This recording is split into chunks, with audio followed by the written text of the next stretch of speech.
Thank you, Teresa. Actually, I'm going to ask Teresa, to come back up and invite Dr. Coleman-Sberger and Dr. So to join Teresa on the podium for our next Q&A session. If anybody's got question cards from this last presentation, please put your hands up and our volunteers will get them up to the front. I'm going to reintroduce Joan Basiak, who's going to moderate this session again. Nice to meet you. Congratulations. Thank you. Okay, so we'll get started. I've got a question here that's been addressed to both Dr. Coleman-Sberger and Dr. So. When should a patient seek a second opinion, and how do you ask for one without offending your doctor? So the second part is the easy one. You just ask your doctor. No doctor should be offended if a patient asks for a second opinion. Simply because I would do it too if I was in your situation. And if I had any questions or I was unsure about the recommendation, I would ask for a second opinion. And I've done that in the past. And secondly, that's my philosophy. If a patient asks for a second opinion, I usually give them recommendations who they can approach and where they can go to. And if that doctor has a better idea than I have, even better. So a second opinion should not be a big deal. I know that there are doctors who are offended if you do that, and that a lot of patients have concerns asking that, but I think that's not right, and you just be very straightforward about that. Yeah, I completely agree. I think that as a physician, our duty is to provide information and optimal patient care, and sometimes maybe it's not done all the time, and sometimes the onus really is on the patient too, because we're the only one giving you information. So I strongly echo Christian's point of view in that if there's any point in which you don't have questions answered, or just really want a second opinion, a second viewpoint on your situation, please don't think of our feelings. Because you only have one life, and we only get to see you for about 15, 20, 30 minutes, and if you offend us, that's fine. But the bottom line is that you really do have to be your own advocate, and please don't think that by offending us, your future management is ever going to be compromised, because it will never be. It cannot be. So please don't be concerned about that. Great, thank you. A question here about, are any of the new drugs effective against kidney cancer that's metastasized to the bones or brain?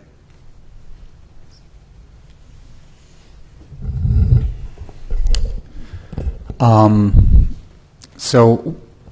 those new drugs effective against bone metastasis?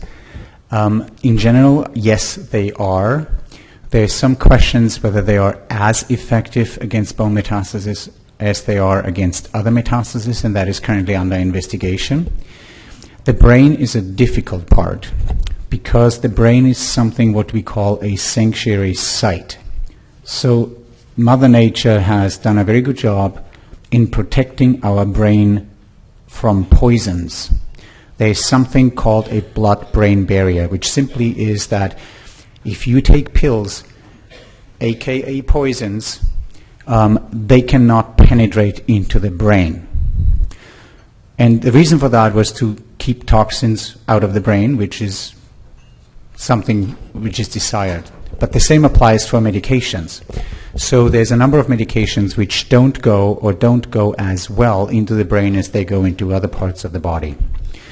And while we see responses with these agents in the brain, the response of tumors in the brain is certainly not as good as it is in other parts of the body. That's one of the major reasons why we often, if patients have brain metastasis, employ other treatments as well, such as surgery or radiation therapy.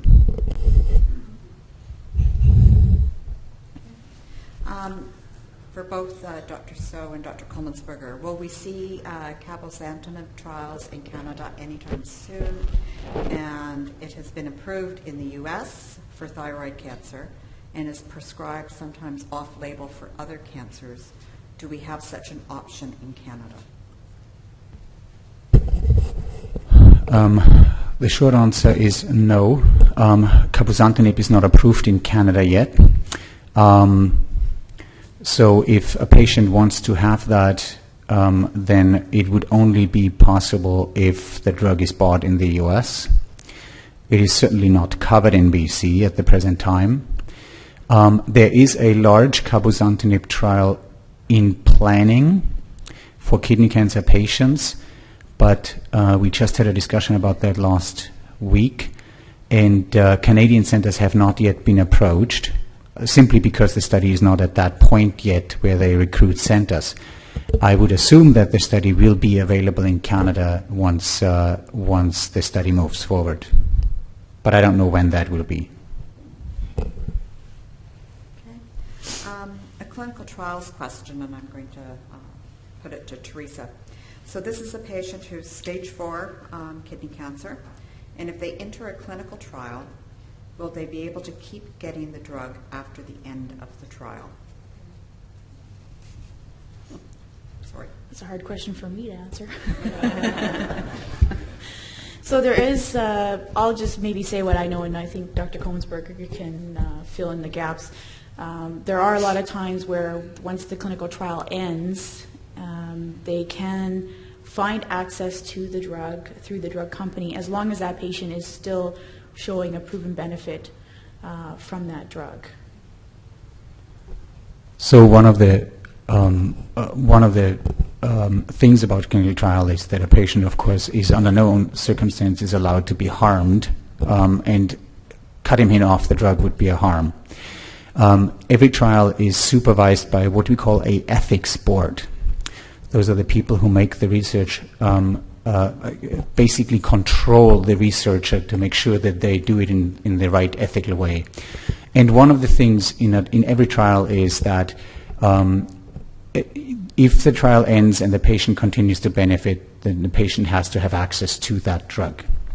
The only reason why that cannot work is if the development and production of that drug is discontinued altogether. It's for the first time in I think ever since I've been doing clinical trials that not too long ago the production of a whole drug was completely abandoned by the company because multiple studies have shown that it didn't do what it was supposed to do. And then you have a problem. But that happens extremely rarely, and usually if patients continue to benefit, the trial sponsor, aka in most cases the drug companies, are mandated to provide the drug on a continuous basis. That sometimes can be substantial. I had patients still on sunitinib-free drug, because if you participate in a trial, you don't pay for that drug, 5 years after sunitinib was approved in Canada. So that is another reason, but usually patients cannot be cut off their drug supply. Yeah, so, and I think that I echo that. It's really one of the true advantages of being in a clinical trial is that you are allowed to stay on the therapy well before it's ever approved for that indication. So you're going to be ahead of the game in the fact when it is working, and then when it is not working or shows not to be working, then you'll be discontinued. So it's another win-win in my books. One more thing about clinical trials, just because it's in that kind of space. Some patients are concerned that they lose something if they participate in a trial. So, for example, if they participate in a first-line trial, they may not be able to access the standard therapy in case the trial medication doesn't work. That's not true. So in BC here we have a rule: if patients participate in a trial and they miss out on the standard therapy because they participate in the trial, then they are allowed to have that treatment if the trial drug stops working or does not work. So there's not any concern that you would miss one of the standard options we have. Good. You just answered one of the other questions. Okay. Dr. So, and then probably Dr. Kohlmensberger will jump in on this one. How did the drugs work when they are stopping the blood vessels in a cancer cell, but why are they not stopping the normal blood vessel growth? So that's a great question, and I think it comes down to the fact that, at least we think, that the cancer cells have such a revved up system, and that we really only need a small amount of these proteins that we're shutting down in order to live. And that being said, the side effects that we are getting from the therapies, so wound healing issues and such and things like that, definitely show that our normal system can be affected. But in general, the cancer cells have a much higher dependency on these bad proteins. And that's why when we shut them down, I don't think anyone thinks that we're shutting them down completely, otherwise we would all die. Yeah, absolutely, like the question has asked. But I think it only shuts it to a point at which it affects the cancer cells more than our other normal cells. And that goes with any kind of drugs that we give. That although the normal cells are affected by any treatment that we give, it is the cancer cells that are being affected much more so than the normal cells. So it's absolutely correct. I mean, every wound healing, if you cut yourself or if you hit yourself, any wound healing is partly dependent on the formation of new blood vessels. And it does not seem to make a difference for smaller wounds and day-to-day things. But we are very careful, for example, if we operate on a patient who is on these drugs. So if I have a patient on these drugs and I send him to Alan to operate and take the kidney out, which is a fairly sized operation, then I will not put that patient back on the drugs for about 4 weeks until the wound healing is really advanced and almost completed, because in that it could delay the wound healing or interfere with that.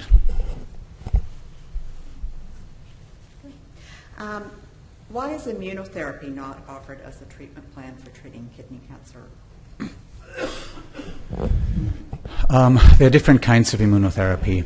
The general answer is that so we can access it in BC, but if you look at the data on immunotherapy as a whole, it is very clear that immunotherapy, if at all, benefits only a very, very small, highly selected group of patients. And the problem is yet again that we are not really good at identifying those patients. On the other hand, we know that there's a very large population of patients where the drug does not really help. And that really applies to the majority of kidney cancer patients. We've occasionally discussed it if we think that the patient in front of us is a good candidate for that. But for the most part, immunotherapy has been left behind for the time being. There's a number of immunotherapies coming out. The most commonly cited drug is the so-called PD-1 or programmed death pathway inhibitors. This is the BMS drug Dr. So showed.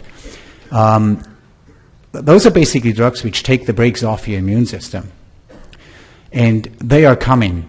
And they are in late-stage development right now, and the results with those drugs look very promising. So I personally think that immunotherapy will kind of have its renaissance in the not-too-distant future. Okay. If a first or second-line drug therapy has not worked, can you go back and try one of the other first or second-line drugs? So if the question is whether that's funded, the answer is no. If the question is whether that makes medically sense, the answer is yes. We don't know too much about that situation yet, but we have a number of smaller studies which looked at exactly that scenario. So we give one of the drugs, be it sunitinib or pazopanib in the first line, and then we switch the patient to everolimus. What happens if we put the patient back on sunitinib or pazopanib in third line? And it appears in these smaller studies that there is a significant number of patients who actually benefit from that again, even if it's the same drug, which is a quite interesting observation. And the way I always try to explain why that is so is, if you have a big highway where most of your traffic flows through, and you block that highway, the traffic will come to a standstill. But over time, the traffic will find ways through some other roads around that blockage. And at some point, the traffic will flow. Well, then you block one of those side roads, and you have the same phenomenon.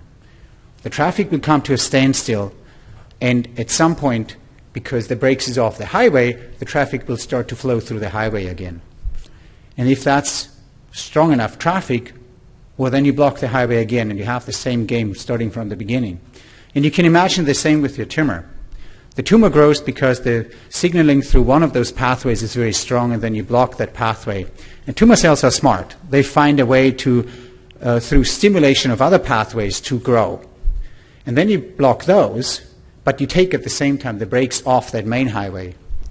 Well, then at some point that pathway will start to be activated again and start tumor growth. And then you can go back and block that.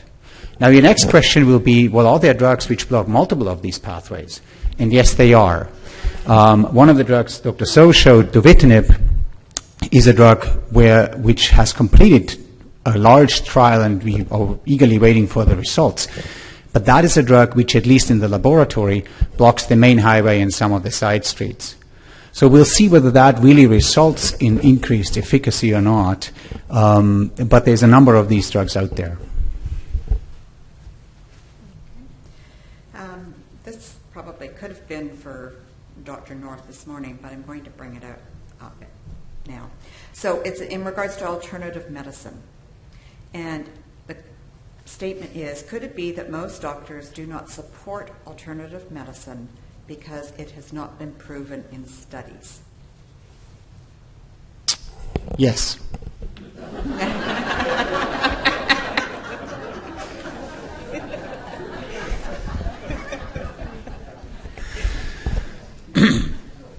Yeah, no, I completely agree, and I think that it is something that comes up a lot in my patients, and I'm very happy to work with other naturopathic medical doctors.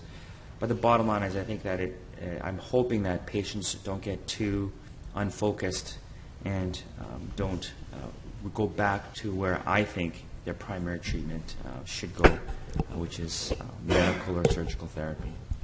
So I would absolutely support what Ellen just said. The problem with alternative medicine is that there is no data. Now, that goes in both directions, don't get me wrong. They cannot prove that what they do helps, and we cannot prove that what they do does not help. So what I usually try to achieve is a compromise.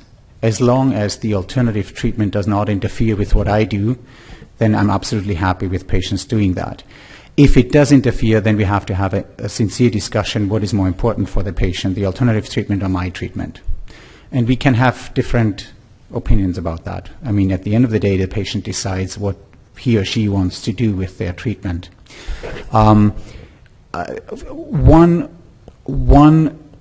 piece of caution.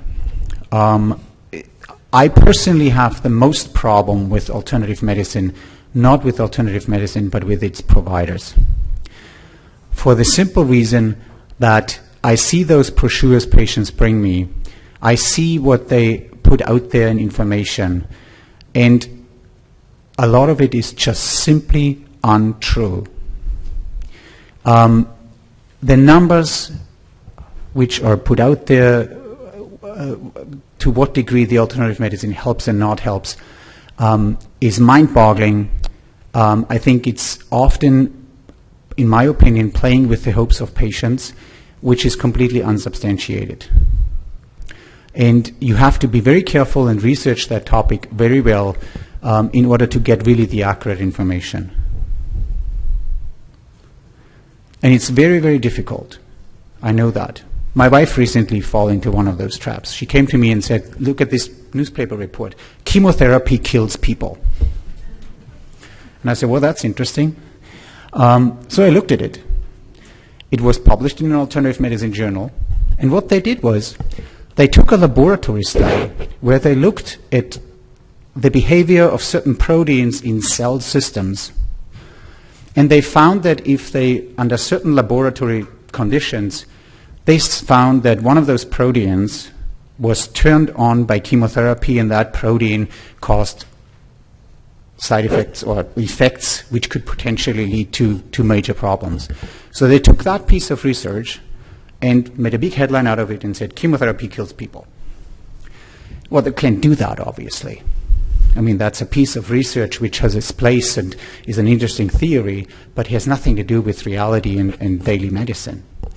So just that piece of caution. There is a lot of in many of the alternative medicine world, the numbers which are flowing around, to what degree these treatments help, is mind-boggling. And it may sound sarcastic, but I grow more suspicious as the treatment gets more expensive. Okay. Catherine? So I'd like to thank our speakers for this afternoon.